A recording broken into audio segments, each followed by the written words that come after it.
ਸਾਰਿਆਂ ਨੂੰ ਜੈ ਮਸੀਹ ਦੀ।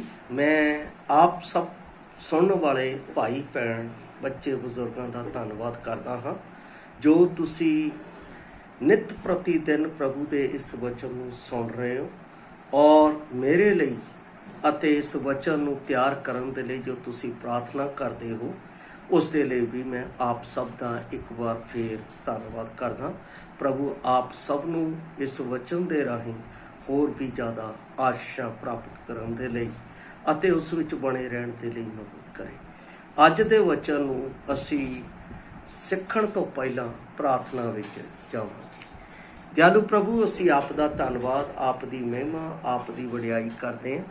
ਆਪ ਰਾਜਿਆਂ ਦੇ ਰਾਜਾ, ਪ੍ਰਭੂਆਂ ਦੇ ਪ੍ਰਭੂ, ਸਰਬ ਸ਼ਕਤੀਮਾਨ, ਸਰਬ ਵਿਆਪੀ, ਸਰਵਗਿਆ ਪਰਮੇਸ਼ਰ ਹੋ। ਸਾਨੂੰ ਕਦੇ ਛੱਡਦੇ ਨਹੀਂ, ਕਦੇ ਤਿਆਗਦੇ ਨਹੀਂ, ਹਮੇਸ਼ਾ ਸਾਡੇ ਨਾਲ ਵਫਾਦਾਰ ਹੋ। ਅੱਜ ਦੇ ਵਚਨ ਨੂੰ ਸਾਨੂੰ ਪਰਮੇਸ਼ਰ ਪਿਤਾ ਜੋ ਆਪ ਨੇ ਦਿੱਤਾ ਹੈ ਉਸ ਨੂੰ ਸੁਣ ਕੇ ਉਸ ਦੇ ਅਨੁਸਾਰ ਸਾਨੂੰ ਚੱਲਣ ਵਾਲੇ ਬਣਾ ਔਰ ਆਪ ਦੀ ਆਮਦ ਤੱਕ ਉਸ ਦੇ ਵਿੱਚ ਵਫਾਦਾਰ ਬਣੇ ਰਹਿਣ ਦੇ ਲਈ ਸਾਡੀ ਮਦਦ ਕਰ, ਤਾਂ ਕਿ ਤੇਰੇ ਨਾਮ ਦੀ ਵਡਿਆਈ ਹੋ ਸਕੇ ਔਰ ਇਸ ਵਚਨ ਦੇ ਰਾਹੀਂ ਬਹੁਤ ਸਾਰੇ ਲੋਕ ਪਰਮੇਸ਼ਰ ਪਿਤਾ ਤੇਰੇ ਜੀਵਨ ਨੂੰ ਪ੍ਰਾਪਤ ਕਰ ਸਕਣ ਔਰ ਤੇਰੀਆਂ ਭਲਾਈਆਂ ਨੂੰ ਵੇਖ ਸਕਣ ਔਰ ਤੇਰੇ ਨਾਮ ਨੂੰ ਧੰਨਵਾਦ ਦੇ ਸਕਣ।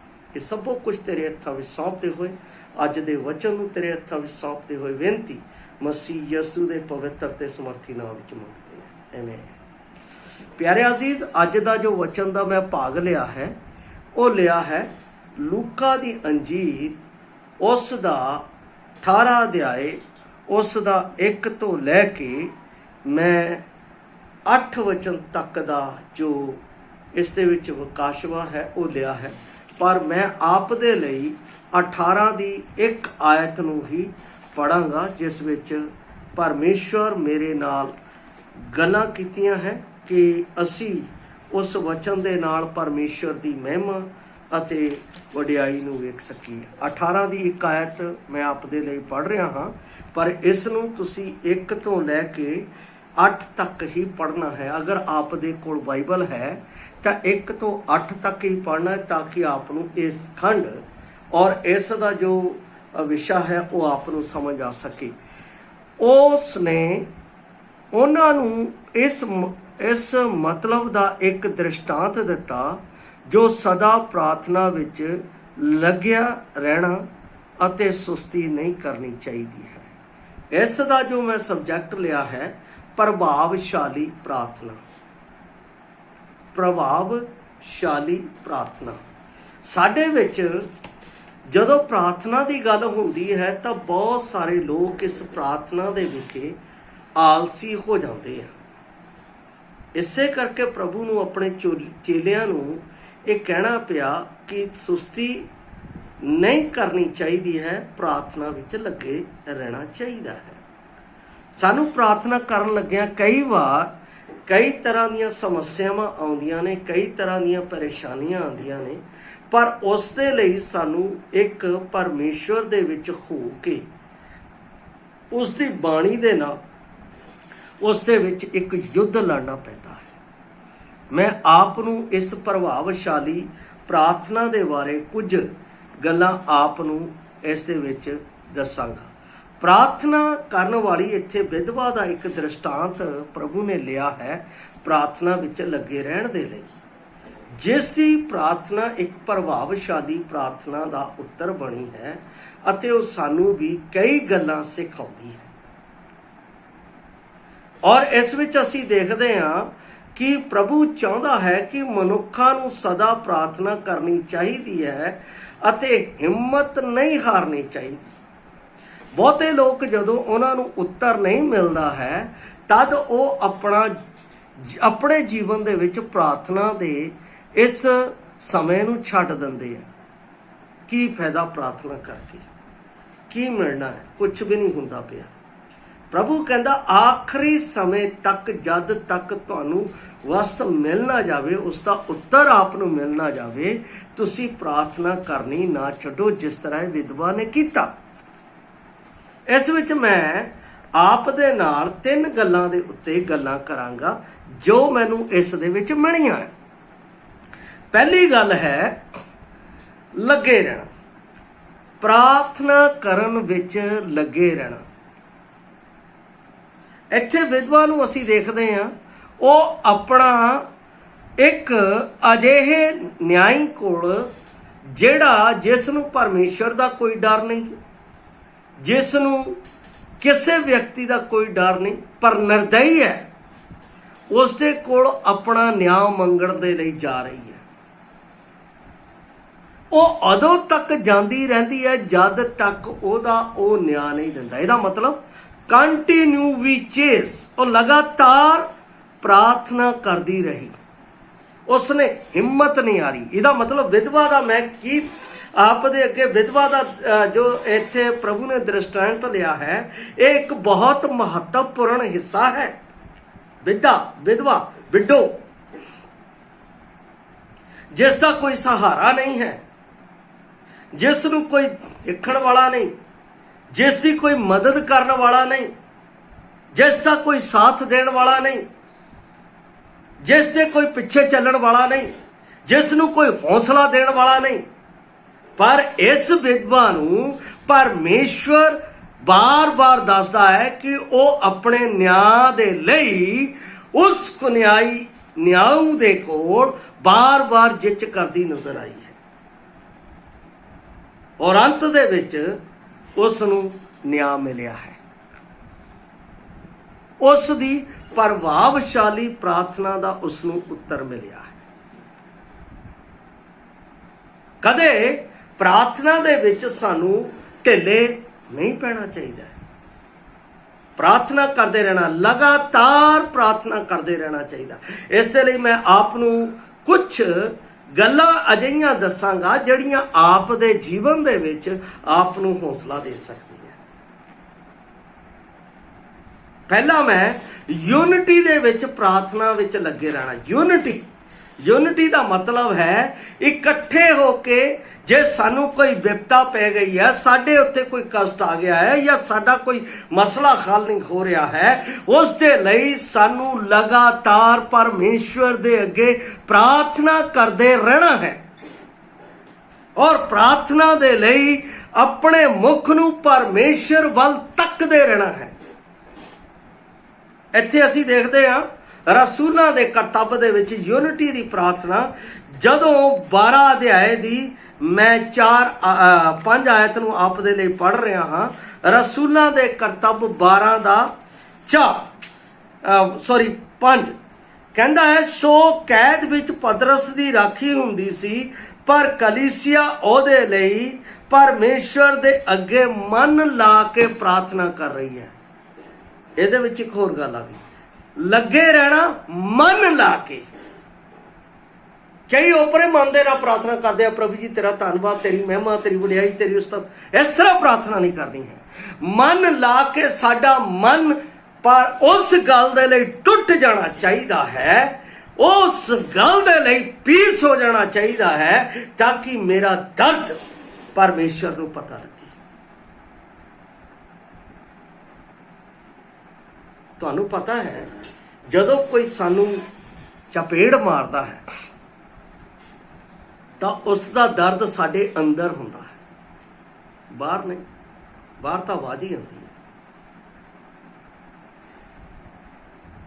ਔਰ ਉਹ ਜੋ ਪ੍ਰਾਰਥਨਾ ਅਸੀਂ ਟੁੱਟੇ ਮਨ ਦੇ ਨਾਲ ਮਨ ਲਾ ਕੇ ਪਰਮੇਸ਼ਵਰ ਦੇ ਅੱਗੇ ਕਰਦੇ ਹਾਂ, ਆਪਣੇ ਉਸ ਵਿਸ਼ੇ ਦੇ ਲਈ, ਉਸ ਟਾਰਗੇਟ ਦੇ ਲਈ ਜਿਸ ਦੀ ਸਾਨੂੰ ਲੋੜ ਹੈ, ਤਦ ਪਰਮੇਸ਼ਵਰ ਉਸ ਪ੍ਰਾਰਥਨਾ ਨੂੰ ਜਿਸ ਦੇ ਵਿੱਚ ਅਸੀਂ ਲੱਗੇ ਹਾਂ, ਉਸ ਦਾ ਉੱਤਰ ਆਪਣੇ ਸਮੇਂ ਦੇ ਅਨੁਸਾਰ ਸਾਨੂੰ ਦਿੰਦਾ ਹੈ। ਸਾਡੇ ਸਮੇਂ ਦੇ ਅਨੁਸਾਰ ਨਹੀਂ, ਆਪਣੇ, ਕਿਉਂਕਿ ਉਹਦੇ ਸਮੇਂ ਦੇ ਵਿੱਚ ਸਾਡੀ ਭਲਾਈ ਹੈ। ਸਾਡੇ ਸਮੇਂ 'ਚ ਭਲਾਈ ਨਹੀਂ, ਲੇਕਿਨ ਉਹਦੇ ਸਮੇਂ,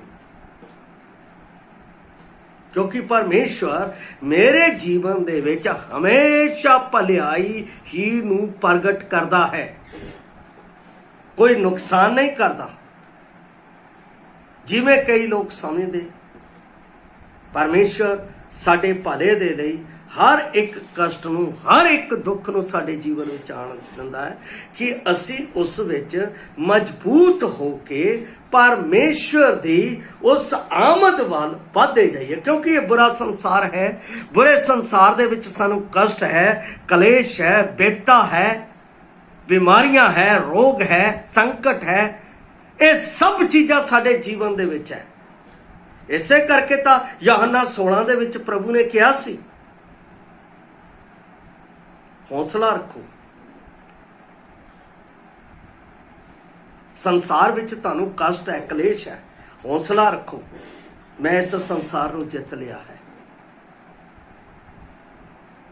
मेरे लिए इस संसार दे विच कष्ट है, कलेश है, पर प्रभु सानू उस दे विच फतेह दिंदा है, जित लिया है, फतेह दिंदा है अपने समय दे अनुसार,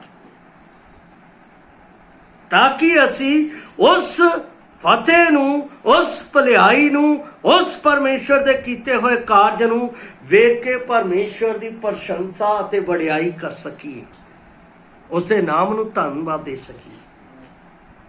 इहदा मतलब पहली गल सानू इत्थे पता लगदी है लगे रहना यूनिटी दे विच। कल्लियां दे बारे भी है, व्यक्तिगत भी है। जदों असी नहमिया दी पुस्तक उसका 1 अध्याय उसकी 4 आयत नू पढ़ते हाँ तो उस जगह दे उत्ते नहमिया जदों असी देखते हाँ कि इसराइल दी सारी शहरपना जल चुकी है, नाश हो चुकी है उन्हां दे गलत अते भैड़े कम्मां दे कारण। तद जदों नहमिया कोल ये संदेश पहुंचता है कि इसराइल दी सारी शहरपना सड़ चुकी है, तबाह हो चुकी है, उस समय नहमिया कोल परमेश्वर दा वचन पहुंचता। 1:4 मैं आपको तो आया होया कि जद मैं ये गल्लां सुनिया तो मैं बैठ के रोण लग पिया अते मैं कई दिनों तक सो कीता अते वर्त रखिया, नाले आकाश के परमेश्वर दे सन्मुख प्रार्थना कीती। नहमिया दी प्रार्थना, इकल्लियां दी प्रार्थना, व्यक्तिगत प्रार्थना, एक यूनिटी दी प्रार्थना। एक ਉਹਦੇ ਵਿੱਚ यूनिटी ਦੇ ਵਿੱਚ ਵੀ प्रभु कहता लगे रहो। जे ਤੁਹਾਡੀ व्यक्तिगत कोई समस्या ਤੁਹਾਨੂੰ नज़र आती है उस ਦੇ ਵਿੱਚ ਵੀ प्रार्थना ਵਿੱਚ लगे रहो। उस ਦੇ ਵਿੱਚ ਜਿੱਤ देना, फतेह देना परमेश्वर का। पहली गल परमेश्वर असी जो 18 अध्याय ਦੇ ਵਿੱਚ देखते हैं की देखते हैं लगे रहना। प्रभु कहता प्रार्थना करने विच लगे। दूसरी गल है फेथ, विश्वास। जिस गल दे लई तुसी प्रार्थना कर रहे हो तुहानू भरोसा होना चाहिए है कि एक काम मेरा परमेश्वर कर सकता है, सिर्फ मेरा परमेश्वर, कोई होर नहीं। मैनू किसे ते भरोसा नहीं, किसे नू ऊंठा ते भरोसा है, किसे नू घोड़ियां ते भरोसा है, किसे नू किसे ते, पर भजनकार कहता मैनू तेरे ते भरोसा। मेरा भरोसा सिर्फ विश्वास परमेश्वर ते होना चाहिए। कलीसिया का विश्वास किस दे उत्ते सी? परमेश्वर ते उस दे बारे मैं अगे पढ़दा हाँ। जदों असी 12 अध्याय का अगे जाते हैं तो उसका 13-14 मैं आयत नूं आप दे लई पढ़दा हाँ।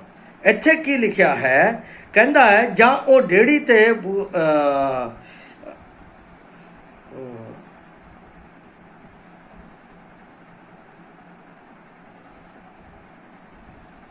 हाँ 12 ਦੇ ਵਿੱਚ ਲਿਖਿਆ है, फिर सोच के रसूलों के करतब 12 ਦਾ ਵਾਰ, फिर सोच के यूहन्ना जो मरकुस कहाउंदा सी अते उसकी माता मरियम के घर विच आया सी, जिथे बहुत लोग इकट्ठे होके प्रार्थना कर रहे सी। जां उन्हें ड्योड़ी का बूहा खड़काया, कहने पतरस ने, जां ड्योड़ी का बूहा खड़काया अते ओ पत्र टहलन खड़काया तो एक टहलन रोंदे रोदे नामे सुनन लई आई अते पतरस दा बोल पछाण के खुशी मारे बूहा ना खोलिया, अंदर दौड़ के खबर दी ड्योड़ी दे अगे पतरस खड़ा है। विश्वास, कलीसिया दी विश्वास दी प्रार्थना सी, पतरस बच गया। कलीसिया दे विच विश्वास सी और जिस विश्वास दे नाल प्रार्थना कर रहे सी उन्हां नूं कामयाबी मिल गई। यूनिटी दे विच विश्वास जरूरी है, पहली गल प्रार्थना विच लगे रहना, दूसरी गल विश्वास दे विच अपने आप को मजबूत करना, तीसरी गल इंतजार करना। ये लोग इंतजार करते रहे जब तक पतरस आ नहीं गया, जब तक परमेश्वर ने उसनूं छुटकारा नहीं दिया। इस तरह व्यक्तिगत प्रार्थना दे विच है। नहम्याह ने लगातार प्रार्थना की, और जदों लगातार प्रार्थना की तब परमेश्वर ने उसके लिए रास्ता खोलिया। विश्वास नहम्याह ने उस यरूशलेम की पैना नूं बनाउण दे लई विश्वास रखिया। जदों असीं 4:6 पढ़ते हैं तो लिखिया, सो असीं कंध बनाउंदे गए अते सारी कंध अध तक जोड़ी गई, क्यों जो लोग दिल नाल काम करते सन। उस तो बाद जदों असीं 7:1 पढ़ते हैं तो उन्हां दा इंतजार भी पूरी तरह नाल खत्म ऐ होया कि जद कंध बन गई अते मैं बूहे जड़ दिते तो दरबान रागी अते लेवी ठहरा दिते। इहदा मतलब नहम्याह ने लगातार प्रार्थना की, विश्वास रखिया अते परमेश्वर दे इंतजार विच उस शहर पन्ना नूं लग्या रहा। जदों असीं इंतजार करते हैं, इंतजार करना बड़ा औखा है। बहुत लोगों के विच इंतजार नहीं है, बस वो कहते हुणे ते हुणे हो जाए, पर परमेश्वर की मर्जी नहीं। परमेश्वर की मर्जी दे लई सानू रुकना जरूरी है। बाइबल दे विच प्रार्थना दे 3 उत्तर है। तीन उत्तर की है? पहला, प्रार्थना दे विच हाँ हो जाएगा। दूसरा, इंतजार करो, समा लगेगा। तीसरा, नहीं, ये नहीं हो सकता, परमेश्वर नहीं चाहता ये प्रार्थना का उत्तर तुहानू मिले। क्यों? क्योंकि उहदे विच तुहाडी हानि हो सकती है, तुहाडा नुकसान हो सकता है। परमेश्वर साडियां उन्हां प्रार्थना दे उत्ते ध्यान दिंदा है जो स्वर्ग राज अते साडे स्वर्गीय कम्मां अते साडे स्वर्गीय जीवन की उन्नति अते साडे स्वर्गीय जीवन की बढ़ोतरी दे लई है। उन्हां दे उत्ते उसकी कन साडे उत्ते लगे रहते। इसलिए जदों असीं इस 18 अध्याय दे विच प्रभु यीशु मसीह दा इह दृष्टांत, क्योंकि चेलियां दे विच प्रार्थना करन दे विच कमी पाई गई, और जदों अंतिम समय सी प्रभु यीशु मसीह ने कलवरी क्रूस के उत्ते जाना सी और उस दा कलवरी क्रूस के उत्ते चढ़ाया जाना सी, वो प्रार्थना कर रहा सी, उत्थे चेले गहरी नींद विच सुत्ते हुए सी। इहदा मतलब चेलियां दे विच कमी सी। इसलिए प्रभु ने कहा प्रार्थना करते रहो, लगातार प्रार्थना करते। उत्थे भी प्रभु ने कहा प्रार्थना करो, शरीर कमजोर है पर आत्मा प्रबल है, तगड़ा है। असी आत्मा दी नहीं सुनते, असी किहदी सुनते हैं? शरीर दी। असी शरीर दे विषयां दे विच लगे हैं, आत्मा दे विषयां च नहीं। आत्मा नूं एक जरूरत है किसदी? परमेश्वर दे वचन दी, भोजन दी। आत्मा दा भोजन की है? परमेश्वर दा वचन। शरीर दा भोजन तां भौतिक है, वो बाहरी है। पर असी इस आत्मिक भोजन दे लई कदे प्रार्थना करते हैं? प्रभु सानू साडी आत्मा नू इस वचन दे नाल तृप्ति होने दे लई साडी मदद कर। साडी प्रभावशाली प्रार्थना उदों साडे विच काम करदी है जदों असी आत्मिक रीति दे नाल परमेश्वर दे विच सही संबंध बना के रखते हैं। जदों मेरा अते परमेश्वर दे नाल मेरी प्रार्थना दे विच सही संबंध हो गया तां ओ प्रार्थना विश्वास दे नाल सुनी भी जाएगी, ओ प्रार्थना दा इंतजार मेरे विच पूरा भी होवेगा। जिस तरह कलीसिया ने प्रार्थना की, उन्हों का इंतजार पूरा है, जिस तरह नहम्याह ने प्रार्थना की, उसका इंतजार। और भी बहुत सारे अजिहे हवाले है जिन्हां विच प्रभु दे लोकां ने प्रार्थना की, किस तरह की? लगातार की, अते उस तो बाद उन्होंने विश्वास मजबूती का बना के रखा। उस तो उपरांत उन्होंने उस गल दे लई इंतजार भी किया। ਇਸ ਦਾ ਸਭ ਤੋਂ ਵੱਡਾ ਨਮੂਨਾ ਪਤਰਸ, ਪੌਲਸ ਵੀ ਹੈ, ਦਾਨੀਅਲ ਵੀ ਹੈ। ਅਸੀਂ ਦੇਖ ਸਕਦੇ ਦਾਨੀਅਲ 21 ਦਿਨ ਤੱਕ ਪਰਮੇਸ਼ਵਰ ਦੇ ਕੋਲੋਂ ਉਸ ਦੇ ਲਿਖੇ ਹੋਏ ਗੱਲ ਦਾ, ਜੋ ਕੰਧ ਤੇ ਲਿਖੀ ਹੋਈ ਸੀ, ਜੋ ਰਾਜੇ ਨੂੰ ਸਮਝ ਨਹੀਂ ਆਈ, ਉਸ ਨੂੰ ਸਮਝਾਉਣ ਦੇ ਲਈ, ਉਸ ਦਾ ਉੱਤਰ ਪ੍ਰਾਪਤ ਕਰਨ ਦੇ ਲਈ 21 ਦਿਨ ਉਹਦੇ ਮੂੰਹ ਪਿਆ ਰਿਹਾ। 21 ਦਿਨ ਤੱਕ ਉਸ ਨੂੰ ਇੰਤਜ਼ਾਰ ਕਰਨਾ ਪਿਆ। ਉਸ ਦੇ ਸਰੀਰ ਦੀ ਜਾਨ ਖਤਮ ਹੋ ਗਈ ਸੀ, ਪਰ ਉਹ ਪ੍ਰਾਰਥਨਾ ਦੇ ਵਿੱਚ ਵਿਸ਼ਵਾਸ ਦੇ ਨਾਲ ਲੱਗਿਆ ਰਿਹਾ, ਵਿਸ਼ਵਾਸ ਦੇ ਨਾਲ।